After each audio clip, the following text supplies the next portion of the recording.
대한불교 조계종 제4교구 본사 월정사 주지이신 태우정념 스님의 환영사가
(2020) 오대산 문화포럼을 시작하겠습니다. 안녕하세요. 저는 오늘 진행을 맡은 제4교구 신도의 홍보부장 김재준입니다. 10월 9일 첫 프로그램인 오대산 포럼을 시작하겠습니다. 먼저 대한불교 조계종 제4교구 본사 월정사 주지이신 태우정념 스님의 환영사가 있겠습니다.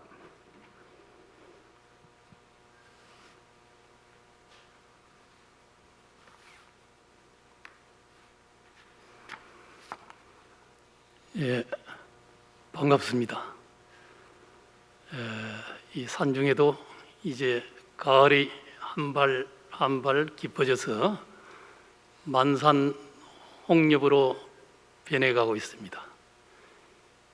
예년 같으면은 오대산 문화축전을 개최해 왔습니다만은 올해는 아시다시피 코로나19로 우리가 함께 대면하면서 축제를 하기에는 어려운 그런 시절이 되었습니다. 오늘은 오대산 문화포럼이라는 이런 주제로서 3일 동안 다양한 학술, 토론, 포럼, 세미나가 이루어지게 되겠습니다. 이 3일 동안의 기간을 통해서 우리 인류가 또 우리 한국 사회가 오대산이 나아가야 될 그런 방향을 다시 한번 모색해보고 또 비대면 속에서 요즘 온라인, 온택트 문화를 새롭게 시도해보는 그런 장이 펼쳐지는 그런 날이기도 합니다. 오늘 이 오대산 문화 포럼은 우리 교구 신도회와 함께 하면서 올해 첫 시도를 한번 해보고 있습니다. 오늘은 특히 우리 건국대 석좌 교수이신 조영은 선생님과 강원대학교 교수님이신 김풍기 교수님을 연사로 모셔서 오늘 이 3일 동안의 포럼의 서막을 열어갑니다.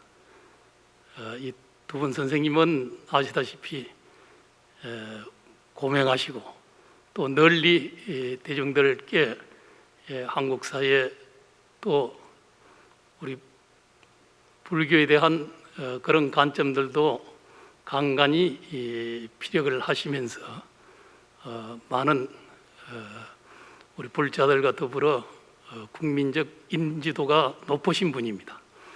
오늘 두 분을 연사로 모시고 또 말씀하시는 이런 내용들이 온라인을 통해서 우리 한국 사회만이 아니라 아마 전 세계에 연결돼서 갈 수 있는 또 그런 좋은 문화가 온라인 문화다 하는 이런 생각도 하면서 오대산이 월정사가 이 깊은 산중에 위치해 있지만은 도리어 많은 분들이 함께하지 못하지만은 연결을 통해서 더 많이 함께할 수 있고 또 우리가 가야 될 그런 미래에 대한 모색 또 현재에 대한 진단 이런 것들을 더 넓은 차원에서 우리가 함께 갈 수 있는 그런 문화를 월정사에서 오늘 이렇게 함께 하고자 합니다. 많은 분들이 함께 연결해서 두루 많이 청취해 주시면 좋겠다는 이런 생각을 합니다.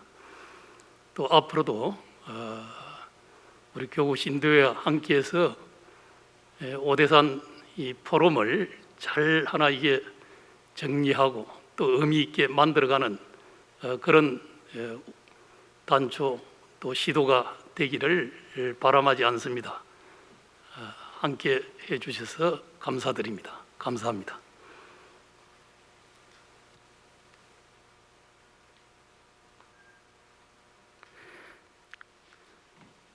다음은 제4교구 본사 신도 회장님이신 고광록 회장님의 환영사가 있겠습니다.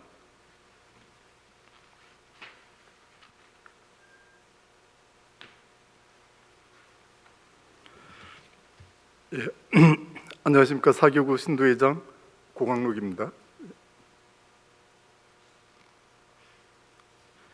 2020년 오대산 문화포럼에 참석해 주신 여러분 진심으로 환영합니다. 온라인으로 함께하는 분들에게도 감사와 고마움의 인사를 드립니다. 코로나19 사태로 제한적으로 개최하게 된 점 양해 바랍니다. 이번 사태를 통해서 그동안 당연하게 누렸던 사소한 일상들이 얼마나 고마운 것이었는지 새삼 깨닫게 됩니다. 어쩌면은 예전으로 돌아가는 것이 불가능할지도 모릅니다.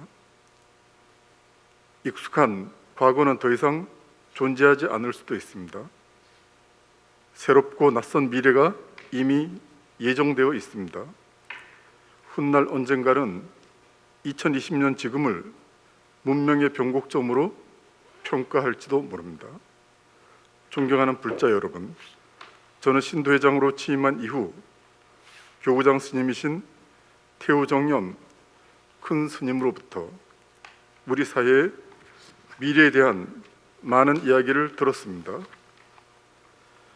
다양한 형태의 포럼이 불교계에 있지만 5대3만의 특색을 지닌 플랫폼을 만들자는 말씀에 공감했습니다.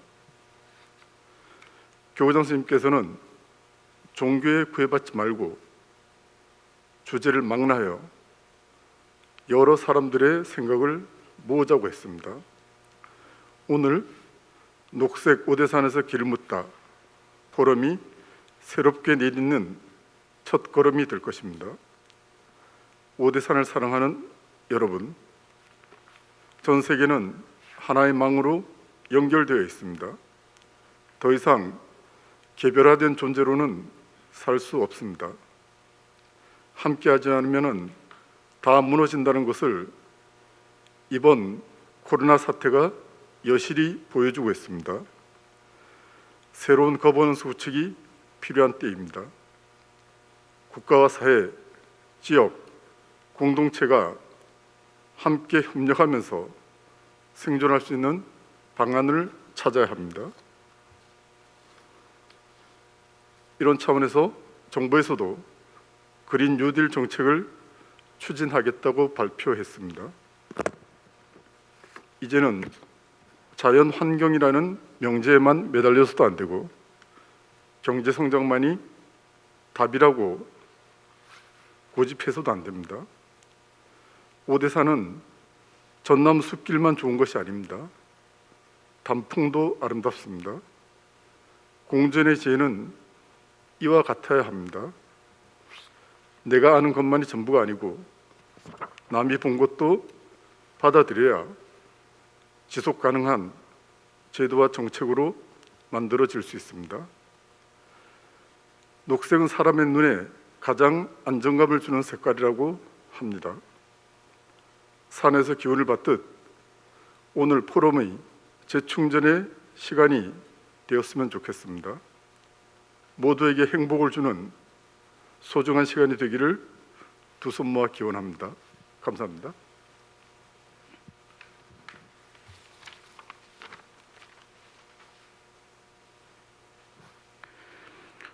오대산 포럼의 첫 번째 강연자이신 건국대 석자 교수님이시고 조선일보 칼럼니스트인 조영현 교수님을 모시겠습니다.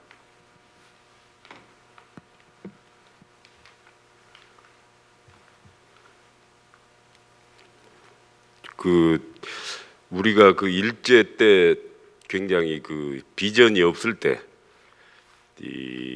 한국의 그 애언자들이 우리나라의 미래를 굉장히 낙관적으로 좋게 이야기했습니다. 그래서 한국은 이 정신의 지도국이요 도덕의 부모국이 된다, 그런 예언들을 많이 했습니다. 이 고비만 좀 넘어가면 된다, 그런 얘기죠. 그래서 일본 사람들은 여기 와서 머슴 노릇만 하고 한국에 와서 머슴 노릇만 하고 세경도 못 받고 돌아갈 것이다. 이제 세경이라는 건 사경인데 이제 머슴의 월급입니다. 월급도 못 받고 일만 해주고 돌아갈 거다, 그렇게 예언했어요.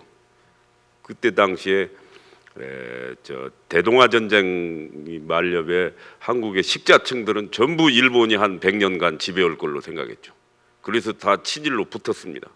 그런데 그 예언자들만이 이게 일본이 몇 조금 못 간다, 얼마 못 가고 쟤들 세경도 못 받고 돌아갈 거다, 그러한 그 예언자들의 그 예언의 근거가 이 간방이라는 겁니다. 이 주역에서 말하는 이 간방, 이 동서남북 중에 동북 사이에 있는 방향을 간방이라고 그럽니다. 그래서 앞으로 20세기 후반부터는 이 간방의 시대가 온다. 그러면 이 한반도라는 게 간방에 있다, 동북 쪽에 있다는 얘기죠. 그래서 여기 그 오대산에 계시던 여기 탄어 스님도, 물론 이 어른이 그 불교 그 화엄학의 대가이시고 참 그 불교의 고승이시지만 한편으로는 그런 주역과 우리나라 그런 예언에 대해서도 아주 해박하셨던 어른입니다. 이 탄어 스님도 그런 이 동북 간방이 앞으로 세계의 그 주도국이 된다, 그런 말씀을 많이 하셨어요. 그래서 타노스님이 그 일본 깔아앉는다고 그 얘기도 하신 거 아닙니까? 일본이 깔아앉는다 한 1970년대 뭐 이런 때. 그때 우리는 저게 다 무슨 소린가 했는데 지나고 보니까 그 북극에 이런 저 얼음이 녹아가지고 수석북지요 수조남천이라 저 북극에 있는 얼음들이 녹아서 남쪽 하늘로 가고 있구나 이제 이런 구절이 있는데 지금 얼음 빙하 다 녹으면 일본이나 이런 데도 상당 부분 침수되는 거 아닙니까? 앞으로 저거 얼음 뭐 한 30년 내에 녹으면 수위가 1m에서 뭐 몇 m가 이게 높아질지 모릅니다. 저거. 그러면 일본이 일본 타자로 깔았는 거 아닌가 저는 그런 생각을 하거든요. 그래서 저희가 어렸을 때는 70년대 저게 일본이 깔았는다가 저게 무슨 황당한 소린가 했는데 이게 지금 한 4, 50년 지나서 보니까 그 얘기도 그렇게 허투루 들을 얘기는 아니다. 문제는 이 동북 간방인데 이 오대산도 이 지금 한국에서 보면 동북 쪽에 있어요. 이게 간방에 있다 이거요. 그래서 21세기에 가장 주목받는 방향이 간방이고 여기에서 뭔가 이니셔티브를 쥐고 뭐 일이 풀려 나간다. 제가 여기 월정사에 이렇게 와서 보면은 첫째 이 물이 좋아요. 이게 물이 문제예요. 이게 물이 이렇게 쭉 이렇게 반월처럼 이 감아 도는 거 아닙니까? 그래서 이게 정신과에 좋은 거예요. 지금 전부 신경 써서 먹고 사는 겁니다. 이 사람들이 전부 머리 쓰고 컴퓨터 들여다보고 매일 우리 유튜브 화면 들여다보고 하니까 이게 신경이 다 머리 위로 솟아가지고 이게 뭐 거의 정신과요. 이 공황장애나 뭐 이런 것도 화병의 일종 아닙니까? 그러면은 이런 불이 과다하게 머리로 치솟아서 생긴 병이다 이거예요.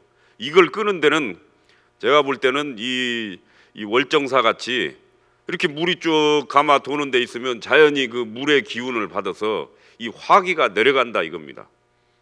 제가 뭐 이렇게 우리나라 절 제가 수백 군데 다녀봤지만 큰 대찰이 이렇게 교구 본사급 되는 대찰이 이렇게 만월수로 둥그렇게 이렇게 물이 감아 도는 도량은 아마 월정사가 유일하지 않나 싶어요. 그만큼 이 물이 가지고 있는 이 공덕이 큽니다. 사람을 치료하는 건 결국은 물과 불이에요. 그래서 불로 아궁이에서 불 떼고 찜질방에 가서 구들장에 몸을 지질 때 이때 사람이 피로가 풀리는 거고 이 정신적인 긴장, 이 릴렉스는 물 옆에서 많이 있어야 돼요. 그래서 물의 이 수기를 받아야죠. 특히 이 사업해 가지고 뭐 부도 나 가지고 아이 나 죽어버릴까 이렇게 하는 사람들은 물 옆을 많이 걸어 다니면 조금 낫습니다. 다른 말이 아무 필요가 없어요. 이 물과 불이 인간을 치유해 주는 거예요. 그래서 옛날에 우리 아궁이에 장작에 불 뗄 때 우리나라 어머니나 할머니들이 다 거기서 이게 아궁이에서 불 떼면서 이 부인병들이 많이 없어진다는 거 아니에요. 이게 불을 가까이 하면 조로아스터교가 배화교가 불을 가까이 하는 것도 다 일리가 있어요. 근데 불보다 더 한 수 위가 제가 보면은 물이에요. 화재보험은 있지만 수재보험은 없잖아요. 그만큼 더 세다는 얘기지 영향이. 그래서 이 물의 수기를 많이 받을 수 있는 도량에 와서 이렇게 있는다는 게 이게 굉장한 정신적인 치유 효과가 있다. 그리고 상대적으로 이 강원도와 오대산이 오염이 덜 됐어요. 다른 데보다도. 이 강원도가 20세기까지는 이게 상당히 좀 춥고 이 배고픈 대로 몰렸지만 21세기가 되면서 이 강원도는 이 사람을 정신적으로 쉬게 해줄 수 있는 그런 청정 자연 지역이 되는 거죠. 특히나 이 오대산은 이 우리나라 역사에서도 불교 유적으로 그런 또 아니면 다른 이 도교나 그런 유가적인 관점에서도 굉장히 말하자면은 효과가 있는 터입니다. 이 터가. 또 한 가지는 또 온난화가 돼가지고 이게 지금 추운 것은 문제가 안 되는데 이 더운 게 문제가 돼요. 그래서 여름에 어디로 시원한 데로 갈 거냐 청량한 데로 그야말로 이 시원하고 청량한 데가 이게 사람들이 찾게 돼 있는데 이 오대산 일대가 바로 그런 청량한 그런 동네가 아닌가 그래 생각이 돼서 앞으로 이 한국이 감방이고 오대산이 감방인데 이런 감방에서 후천개벽에 중요한 이니셔티브를 진다는가 하고 그다음에 이게 물과 청정 자연이 이 삶에 지친 사람들한테 많은 휴식을 준다는 점에서 이게 굉장히 중요하다. 그리고 이 종교가요 너무 막 말로 많이 복잡하게 하면 그거보다는 그냥 이렇게 턱 들어와 가지고 자연 조건 자체가 사람을 그냥 탁 편안하게 릴렉스 탁 시키는 이런 게 중요해요. 말로 너무 막 복잡하게 하면 피곤합니다. 요즘에 하도 다 이걸로 많이 들어서 피곤한데 그런 점에서는 이 오대산과 월정사가 앞으로 21세기에 상당히 그 주목받는 자산을 많이 가지고 있다고 생각합니다. 예, 이상입니다. 좋은 강연 감사합니다. 다음 강연자이신 강원대학교 교수님이시고 지역사회연구원 원장님이신 김풍기 교수님을 모시겠습니다.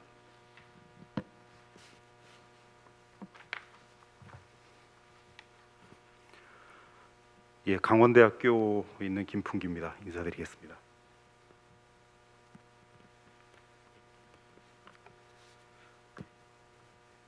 그 포럼에서 이야기를 좀 하라고 신도 회장님께서 전화하셨을 때 무슨 주제로 하면 되냐 그랬더니 하고 싶은 얘기를 하라고. 그래서 뭘 할까 하다가 사실은 제가 오늘 그 발표지를 이렇게 만들어 왔는데 몇 분이 오시는지 몰라가지고 복사해 온 게 그 많지 않아서 제가 돌리질 못했습니다. 나중에 혹시 필요하신 분 말씀하시면 제가 드리겠습니다. 한 30년쯤 된 이야기인데요. 제가 그 당시에 제가 지금도 춘천에 사는데 이제 춘천에서 서울을 일주일에 한 뭐 4번 정도를 왔다 갔다 했었습니다. 근데 어느 날 굉장히 추운 겨울이었는데 차를 끌고 이제 경춘가도를 이제 그 당시에는 이제 그 서울 춘천 간 고속도로가 없을 때였습니다. 가는데 앞에 그 트럭이 한 대 가는데 그 소를 왜 이렇게 뒤에 실어 가지고 아마 우시장에서 춘천에 우시장이 있었으니까 우시장에서 아마 어디론가 이제 가는 차였던 것 같습니다. 근데 차가 밀리니까 그 뒤를 계속 따라가는데 굉장히 추운 날인데 소들이 3마리가 잊어먹지도 않습니다. 3마리가 뒤에 이렇게 묶여가지고 서 있는데 소 등에 하얗게 그 성애가 이렇게 낀 게 보였습니다. 제가 그거를 보면서 어떤 연유로 저 트럭에 실려가는 소인지는 모르지만 포장을 하나 좀 치고 갔었으면 안 되나? 이런 생각이 들면서 제가 사람이라는 게 너무 부끄러웠습니다. 그날. 근데 마침 이제 그 무렵에 그 육식의 종말이라는 책이 있습니다. 제레미 랩킨이라고 이제 미국 그 사람이 쓴 책인데 그 책을 접하면서 아 이게 고기를 먹는 게 정말 우리의 삶을 얼마나 피폐하게 만드는지 그게 그냥 건강에 좋다 안 좋다 이런 차원이 아니고 소를 기르기 위해서 우리가 어마어마한 산림을 파괴하지 않습니까? 지금도 그렇고 그래서 그런 거를 접하면서 아 이게 고기 먹는 거를 좀 줄여봐야 되겠다 뭐 이런 생각이 들어서 지금도 제가 이제 뭐 그 자발적으로 고기 사 먹으러 다니지 않습니다. 이제 스스로는 이제 소극적인 육식주의자라고 제가 그렇게 이제 스스로 생각하는데 그 비슷한 생각을 이제 최근에 좀 합니다. 혹시 그 펫팸족이라는 단어를 들어보셨는지 모르겠어요. 펫팸족이라고 그러는데 이게 뭐냐면 펫은 이제 애완동물이라는 뜻이고 팸은 이제 패밀리를 줄여서 이제 펫팸족 이렇게 부르는데 그 집에 애완동물을 기르는 사람들이 많이 있습니다. 제가 최근에 자료를 찾아보니까 작년 자료를 찾아보니까 이미 애완동물을 집에 한 마리 이상 기르는 사람이 1,000만 명이 넘었습니다. 어마어마한 숫자죠. 근데 이분들이 아마 여기 오늘 이 행사를 지켜보고 계신 여러분들도 아마 애완동물을 기르는 분들이 꽤 계실 겁니다. 그런데 이분들 말씀 이렇게 들어보면 다 가족이라 그래요. 그래서 제가 최근에 미국에 계신 분하고 뭐 통화를 하다가 학생들한테 왜 뭐 니네 가족이 몇 명이냐, 그분이 이제 미국에서 한국어를 가르치는 선생님인데 학생들한테 이렇게 한국어 가르치면서 니네 가족이 몇 명이냐 그러면 우리 집은 3명인데요. 누구 있냐 그러면 오빠가 있고요, 우리 강아지가 있어요, 이렇게 얘기한다는 거예요. 그래서 그게 이제 최근 몇 년 사이의 변화라고 그러더라고요. 근데 우리나라도 집에 애완동물을 기르면서 가족이라고 이야기를 하면서 정말 애지중지하는 분들이 많이 계시죠. 물론 생명에 대한 존중입니다. 저는 충분히 그 진심을 제가 이해할 수 있는데, 우리가 한 걸음 더 떨어져서 우리가 생각해 보면 정말 큰 차원에서 보면 그것도 동물을 사랑하는 마음은 진심이지만 나도 모르는 사이에 인간 중심주의적인 사고를 그 속에 담고 있다는 것이죠. 내가 아무리 우리 집 애완견, 강아지를 기른다 그러면 우리 집 강아지를 가족처럼 여기고 우리 아이하고 똑같이 내가 대우한다고 생각하지만 정말 가슴에 손 얹고 반성해 보면 정말 그러냐? 저는 그런 집도 물론 뭐 없잖아 있겠습니다만은 그거는 정말 인간의 입장에서 이 강아지를 가족처럼 생각하는 거지, 강아지는 정말 어떻게 생각할까? 우리가 강아지의 생각을 모르니까 뭐 함부로 말씀드리긴 그렇습니다만은, 그러니까 그런 것들이 생명 존중이라는 이름으로 아주 인간 중심주의적인 사고를 보여주는 사례 중에 하나라고 생각이 됩니다. 사실 그 이면에는 어떤 게 있냐면 이제 애완동물이라고도 하다가 근래에는 이제 반려동물 뭐 이렇게 이제 많이 부릅니다만은 그것과 관련된 산업이 어마어마합니다. 예. 그래서 제가 한국농촌경제연구원에 이제 이 자료가 있는데, 자료를 보면 반려동물 시장 규모가 2014년부터 거의 뭐 12% 이상 꾸준히 증가하면서 5조 8천억 정도의 규모랍니다. 1년에 5조 8천억이면 어마어마하죠. 근데 여기에 뭐가 들어가냐면 강아지를 사고 파는 것부터 시작해서 조금 더 강아지가 아파트나 인간 환경에 적응할 수 있도록 만들기 위해서 종자 개량을 합니다. 사실 가족이라는 이름으로 우리가 애지중지하는 애완견 또는 반려동물 뒤 이면에는 그런 것들이 엄청나게 들어있다는 것이죠. 그러니까 내가 반려동물을 아주 애지중지해서 한 마리를 어디서 입양해서 내가 기르는 것까지는 좋은데, 그런 사람들이 늘어나면 늘어날수록 이런 생명을 함부로 다루는 산업이 어마어마하게 커진다는 겁니다. 나도 모르게 그 산업에 기여하고 있는 겁니다. 그렇다고 해서 제가 뭐 반려동물 기르지 말자 이런 건 아닙니다. 지금 기르고 있는 반려동물이 있으면 정말 최선을 다해서 잘 대해 주시고 하나의 생명으로 우리가 존중하면서 살아야죠, 같이.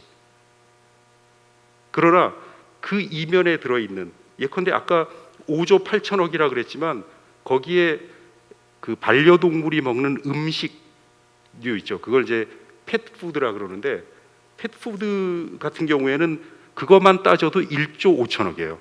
그리고 합치면은 거의 7조입니다. 거기에 병원 다니는 비용 거기 또 들어가죠. 또 거기에 그 주변 반려동물 옷이라든지 무슨 수많은 도구들이 있지 않습니까? 이걸 합치면 그 2015년부터 어쨌든 그 2019년까지 꾸준히 12% 이상의 평균 증가율을 보였다는 겁니다.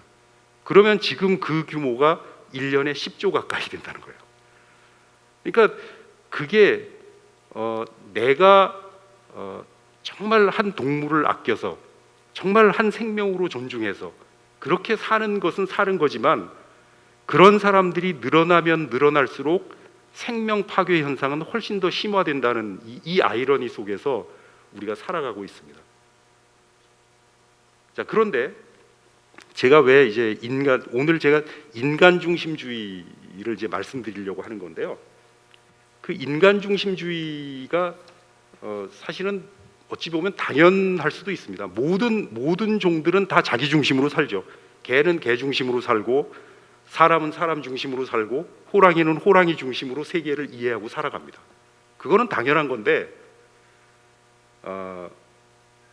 우리는 늘 어떻게 생각하냐면 만물이 있고 그 만물 중에 사람이 제일 훌륭하거나 우수한 동물이고 그래서 동물의 영장이라고 우리가 스스로를 표현하지 않습니까?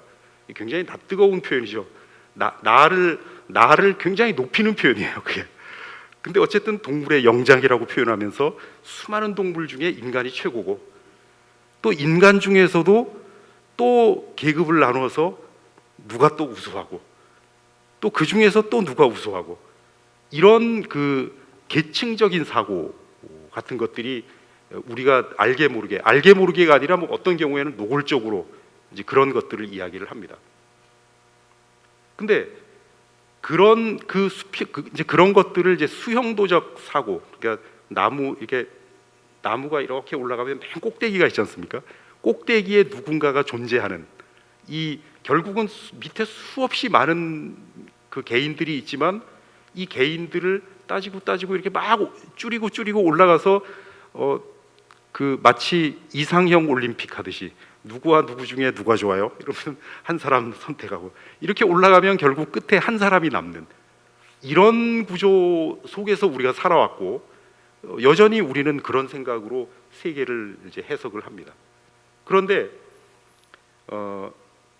좀 냉정하게 돌아보면 수많은 만물 중에 인간은 그 만물을 구성하는 n분의 1 중에 하나입니다. 정말 하찮은 한 종 중에 하나죠.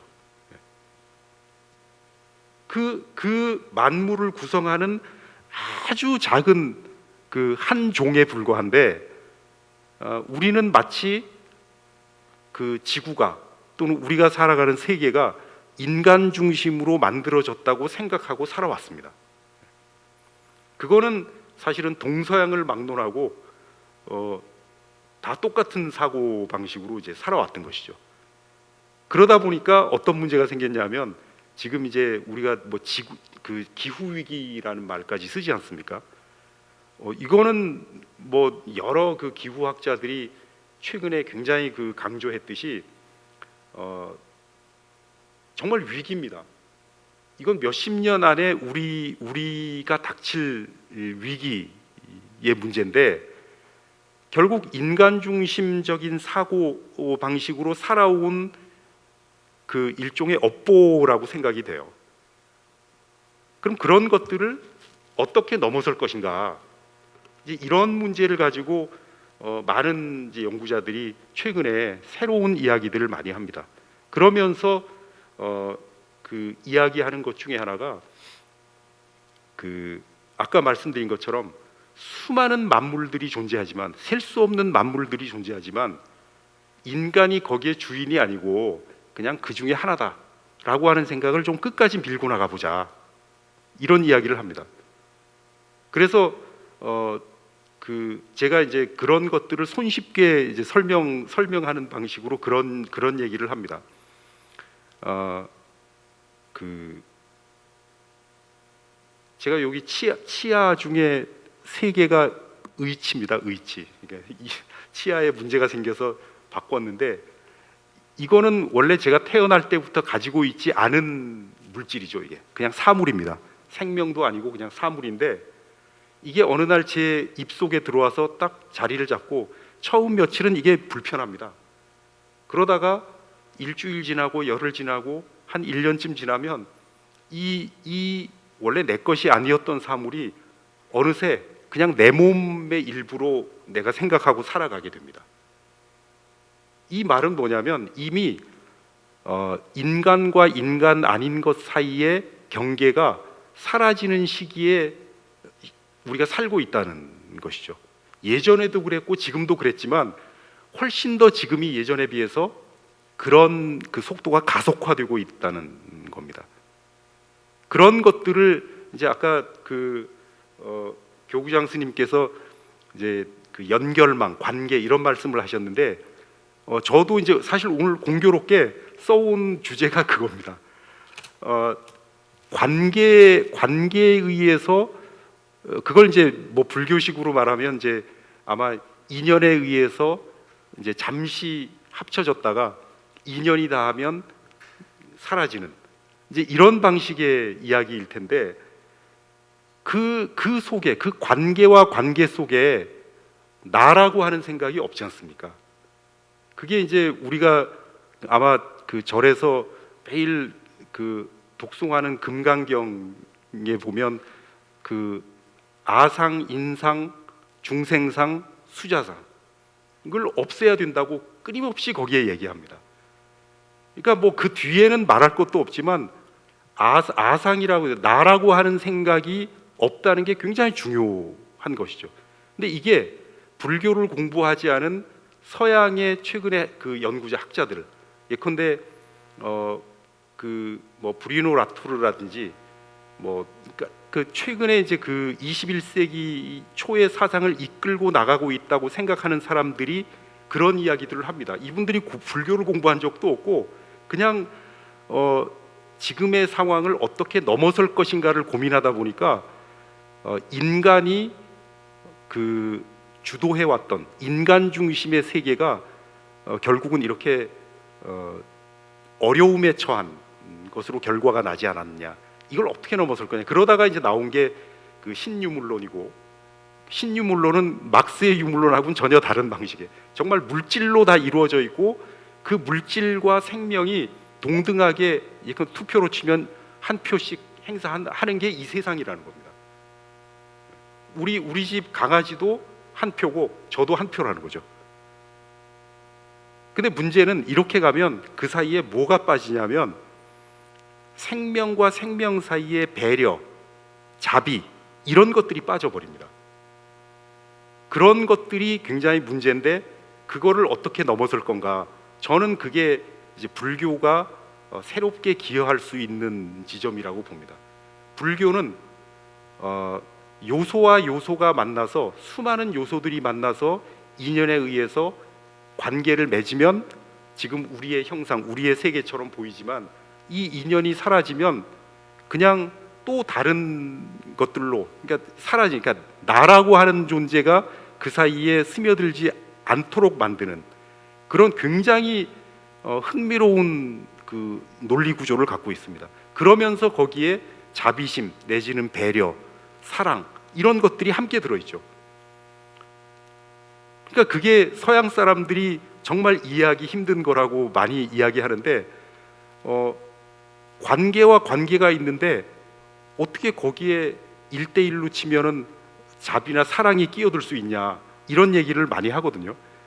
근데 그게 이제 불교가 저는 새롭게 그 지점에서 기여하면서 지금의 이 위기를 극복할 수 있는 어떤 지혜를 마련해 줄 수 있지 않은가 이런 생각이 들어서 오늘 시간이 워낙 한정돼 있어서 제가 길게 말씀 못 드렸습니다만은 그런 점들 인간 중심주의를 극복할 수 있는 힘을 우리가 기르면 좋겠다 하는 것으로 오늘 말씀을 드렸습니다. 감사합니다.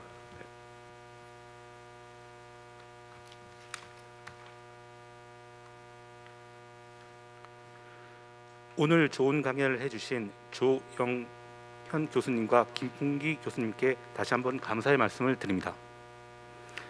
이상으로 2020 오대산 문화포럼 중 10월 9일 첫 번째 프로그램인 오대산 포럼을 마치겠습니다.